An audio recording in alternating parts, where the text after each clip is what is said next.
Okay, guys, just listen for 1 second. Come over real quick so I don't have to yell.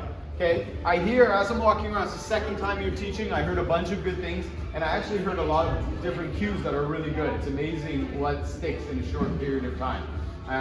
The only thing is, there are definitely things that you do when you're teaching that can make things easier or can make things more challenging for your clients, right?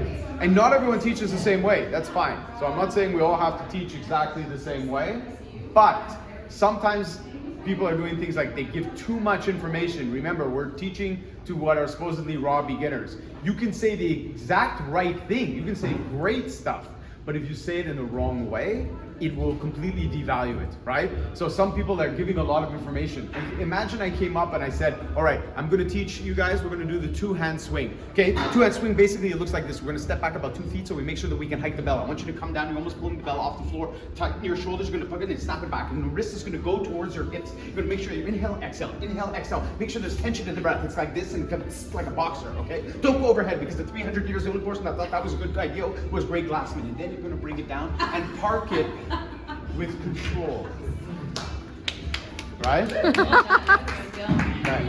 So posted seriously online. Yeah. Okay. So you deliver a bunch of good information in the worst possible useless way. No one is going to remember anything. Okay. You don't have to do it all exactly the same, but you should at least know how you do it. Because then, if you're having trouble and your client is not getting it, you can ask yourself, why are they not getting it? Right? What am I doing wrong? Again, it's you. Right? It's you. I've had so many trainers that go, this client sucks, man. It's like, you can't do this, you can't do this. I go, okay, and maybe all true, but that's your problem.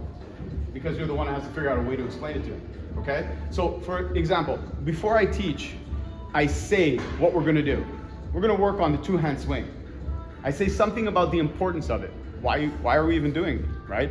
We're gonna work on a two-hand swing. The two-hand swing is the foundation for almost everything we're gonna do with the kettlebell. We're gonna learn that movement that builds for the clean, builds for the snatch. Okay.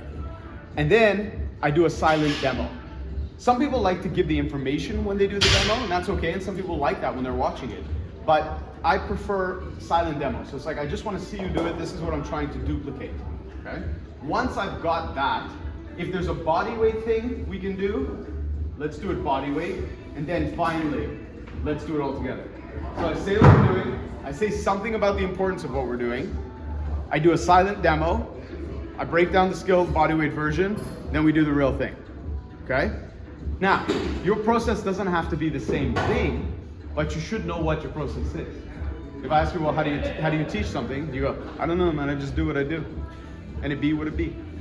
That may not be the most useful thing when you're trying to fix problems that you're having with your clients. Does that make sense? Now, if you were doing that, go back to being awesome and doing what you were doing. If you were just kind of going, I don't know, I was just talking about stuff, then maybe think about how you're going to present it. Okay, let's go. I'll come around and listen to all the awesomeness.